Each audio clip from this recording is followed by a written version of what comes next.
Some people call it tree sculptures. Some people call it damage. Some people call it nuisance.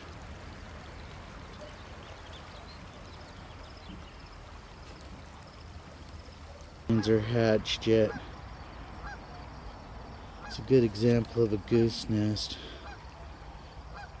These are legs.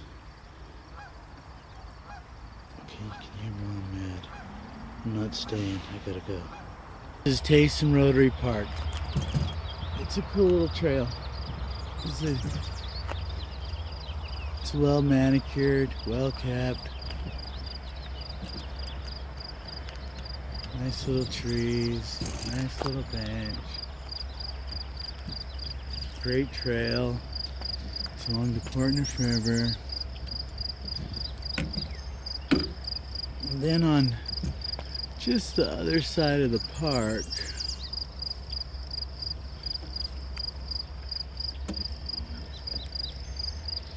we can see beaver cuts. Right there. You can see the angle. You can see the strip bark off the trees. Oh, I better go slower. Forget I'm zoomed in.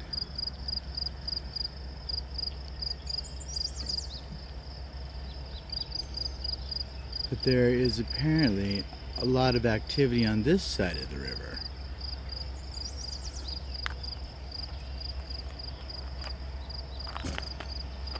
And I'm not sure what this structure is, but I think this has potential to be kind of a area of concern just because of this structure. This is what's called an asset, and so when you have assets you don't want to lose them. And if this active Taysom beaver comes over here and starts chewing on those trees, well, I don't think it's going to try to miss that asset. So I really should check on the other side and just see those trees. But those trees probably, if they don't have wire, they should get some wire around them immediately. Yeah. Just to protect the asset. The ones that aren't in the way, that's okay. You know, when they cut down these big trees in lower sections of the river and the limbs go in there, it creates jags, and those jags catch plastics that flow through the river. Those jags catch siltation, and those jags create habitat for minnows. And as that siltation catches, then those sandy, gravelly bottoms can be exposed in certain areas, like those falls that I saw earlier, that we recorded those ducks on. See my first hiker or walker of the morning. But so I think this is a good watershed guardians project. I think City Streets is over this. So these are people that'll be need to be talked to, and just because, you know, one thing, watershed guardians, we're about non-lethal beaver mitigation, and it's about seeing things before they happen. And so, you know, that could happen. I'm not saying it will, but before we move the animal, let's just use good management, non-lethal management. Let's put some wire around the trees. The thing I think I should say is that basalt barrier there where the rock chucks live, and reptiles and different birds go in there,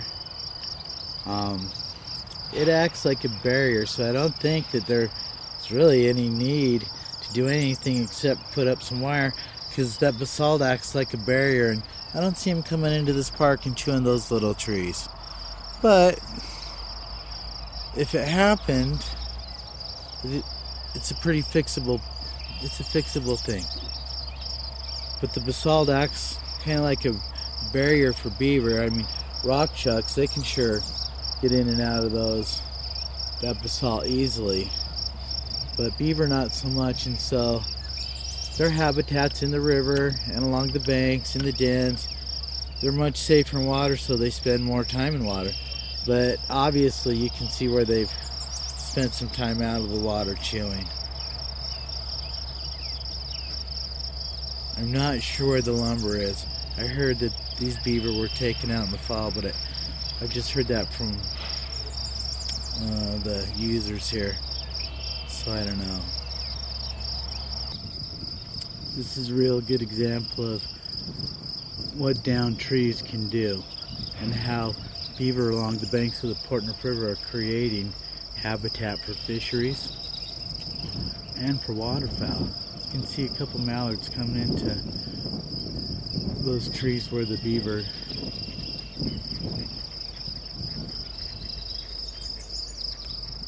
cut them down. I go shoot a lot of video, I go walk a lot of ponds, and there's just absolutely no doubt in my mind that birds and beaver really go together, and so do fish and beaver. You know, beaver create habitat, they clean our water. You can see how those branches are acting like little catchments, and it creates fish habitat, cleans it up. Those willows will get taken down. I doubted beaver would build a dam here. It'd be interesting to see though, if it did, what the U.S. Army Corps of Engineers would say, because you know, they're the people who are in charge of the canal and city streets.